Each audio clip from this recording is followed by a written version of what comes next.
We had such a great week last week for all electric cars. You knew that something had to give, and so today we're back to reality. It's Monday, and there are a few concerns that we have, few news stories that are coming out, mainly related to Tesla, that are a bit concerning. So let's talk all about them right now, including a comment of the day. So let's get going.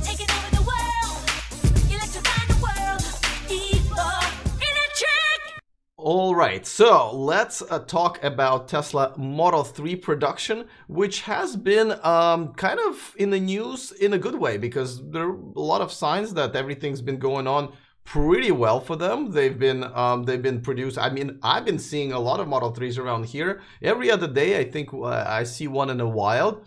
Over the weekend, I think I saw 2 Model 3s in one day. So that's just my visual sort of experience right now, but that's good news, of course. And things been just, you know, I mean, all the news that I've been doing about Model 3s have been all good, but this week it looks like they had to confirm over the weekend that they indeed stopped the production of Model 3 completely for 4 days at the end of February. Now, they're saying that it's because they've made some great improvements to the line, which is normally would be a great thing, right? I mean, hey, only a few days to hopefully get the ramp up going even further, except for one little thing.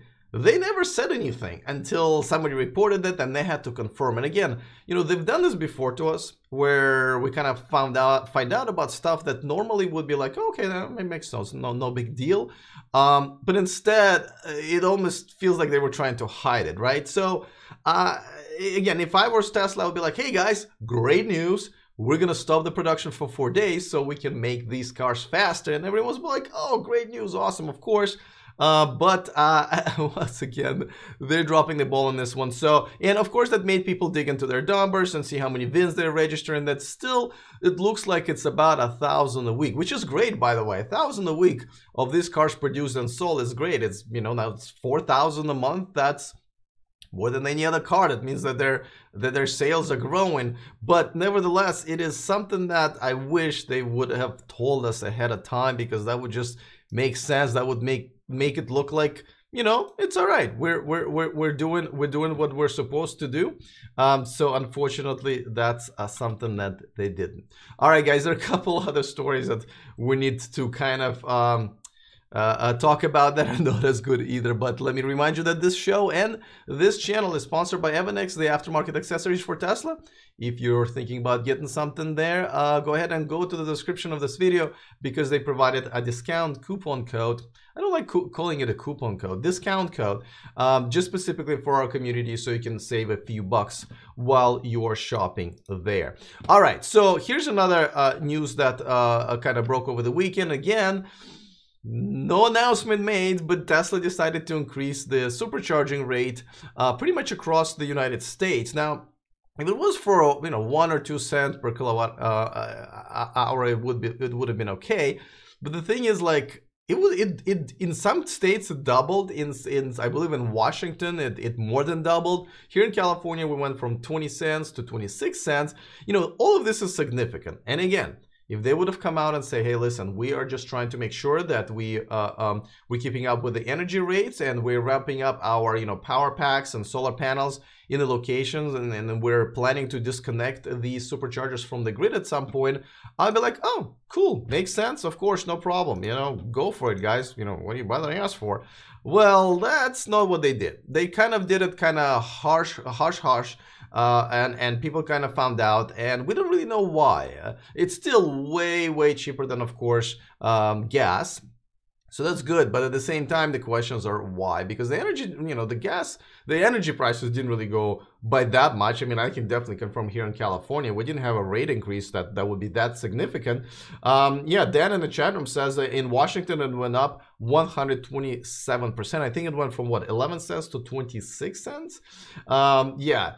And then Ku goes back to the Model 3 topic, says, does all the other automakers notify the public every time they stop one of their production lines? Probably not. Well, probably not, because all other manufacturers kind of don't have a problem with production ramp ups and delaying their models and everything. They're not startups. You know, Tesla is a startup still, and they've had this problem. So They know that the entire future relies on how well this car does. And so when they have, and they know how everybody reacts and overreacts to this news. So if it's not a big deal, just say it's not a big deal, you know? Physics says I don't think it's required for Tesla to keep everyone updated on everything they're doing. Well, not everything, but when a Tesla production is the biggest problem and concern for the last, a year or so at this point, then yeah, it's not just everything. It's something I believe they should really. And again, maybe it's not a concern. Maybe it's good news that they've done that, right? Because they also know that they're bringing the equipment from Groman to improve the line, and we know that's probably going to take some time, and maybe we'll slow it down just a bit, and that's fine. You know, it's no big deal. Why not? Why not put it together in a press release really quick? Because if anything, that's good news. But anyway, so that's that. And, you know, and this story dominated this weekend, was pretty much the only story that dominated this weekend in a negative way. You know why? Again, I'm not saying it's a negative story. I'm just saying it's a necessary sort of omission of something that is probably good. Let's see. Let's move on to okay. Well, so the rate increase, that's another thing, right? It's exactly the same thing. They could have put it in the press release, said, hey, we're increasing the rates, and there's other reasons. Hey, guys, it's still pretty cheap. We have to worry about people who are coming as new customers with a Model 3 and so forth. We want to keep it competitive. We want to keep people who are just daily charging there also away and discourage them from doing that. But they haven't, and people kind of found out by sort of, you know, checking out their website. I believe it's tesla.com/support/supercharging, where you can find out the rate for each state. So check it out and let me know what do you guys think about that. Varun says, just got in, what's up with Tesla production? It's not as fast as we thought. And so people are doubting that if Tesla is really going to reach 2,500 units per week. My guess is they are, but it's going to be like the last day of March. They're going to do everything possible to do that. DRK says the rate increase was news and should have been talked about. I agree with that. Who is their PR person? Well, that's a whole different story, but I can't name any names. I don't know if it's like public knowledge or whatever, but we are in touch for sure. All right, guys. Of course, somebody in the chat room says, please do give this video a thumbs up if you're enjoying it. It does much better afterwards. So thank you so much for that. Let's go to another. And this is sort of the last, you know, not so good story, but Ontario, the province of Canada, basically also hush overnight took down the incentives.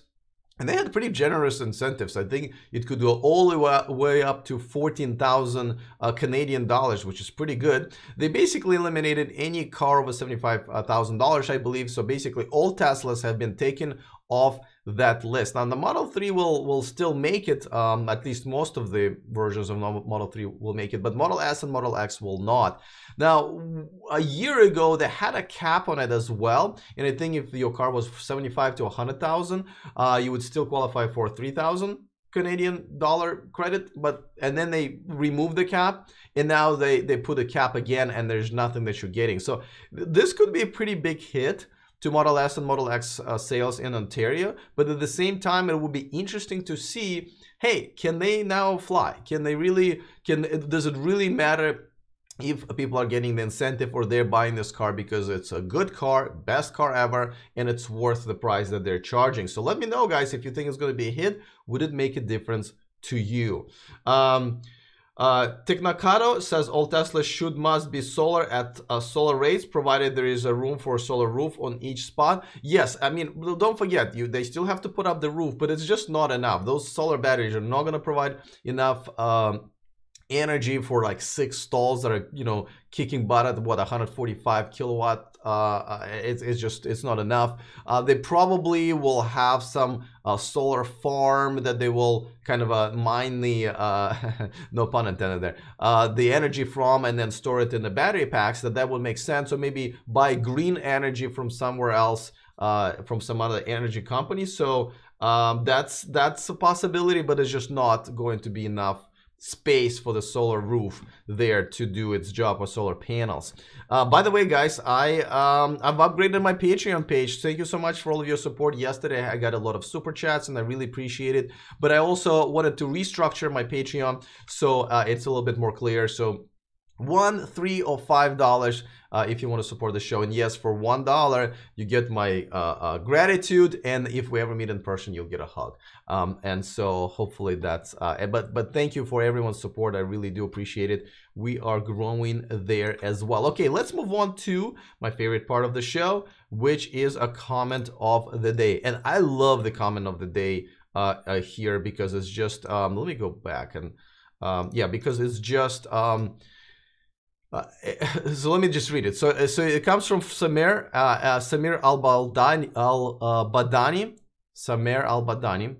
Hopefully I'm pronouncing that right. He says, I'd love to hear more about what Tesla and other automakers are doing to actually innovate. Everybody keeps regurgitating how Tesla is the future. Truth is, Tesla is the present we should have had in 1990. Now, he goes on, and this is not a full post, but I have to say that, I mean, I actually agree with you, because the reason when I saw Tesla in what, early 2012, or I think maybe it was late 2011, I was taken back, and my whole thing was like, yeah, this car is amazing because it incorporates all of the technologies that we should have already had by now. So I agree with you. I didn't see anything that was brand new, right? There's nothing in that car that's brand new or innovative. Yes, of course, they got, you know, great battery technology and they build a supercharging network, but none of that was sort of an invention per se. But at the same time, I'm going to go ahead and defend that and say, you know,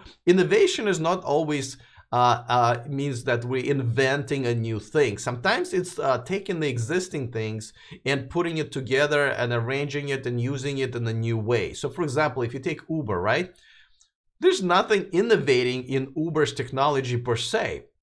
Taxi drivers existed a long time ago. Contractors doing jobs on the side existed a long time ago. The app that was matching people up for whatever reasons were existing a long time ago, but when you put those together for a new purpose, that's innovation in itself. So yes, I mean, I agree. Everything that we have in Teslas right now should have existed a long time ago, and has existed in many ways. Maybe, you know, battery technology wasn't as good a while back, but nobody kind of put it together in this, and I believe that's an innovation in its own. Let me know if you agree or disagree with me. What do you think about Tesla as far as if they really are innovators or they're just sort of disruptors? Because there's such thing as disruption, right? You don't have to have something new to disrupt an industry, and I think that's what Tesla has done. They disrupted this industry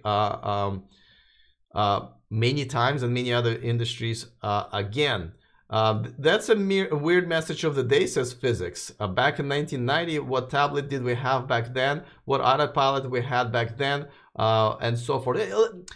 So I guess you got to take it a little bit of a kind of a philosophical context. I mean, yeah, we had flat screen panels by then. You know, we had monitors, we had touch technology, we had some computer AI and stuff like that. Yes, it got much better, and Tesla has developed it, but there's no specific new innovation of what really happened. All of this, you know, we could have had back in the day if we really tried. So, but again, I'm trying to say, no, we did not have the battery technology exactly what it used to be, but we had battery technology, right? So that's what I mean. I hope I'm making it clear. All right, guys. So not the best day for Tesla and electric cars, but that's okay. You know, if these are the bad news that we're gonna get nowadays, things are not that bad. Again, not very that worried. Once again, I'm gonna meet here tomorrow at 11 a.m. Pacific time. I hope you guys all switched your clocks by now, at least here in the United States and most states. So I will see you tomorrow. Don't forget to tune in, and of course, remember to stay charged.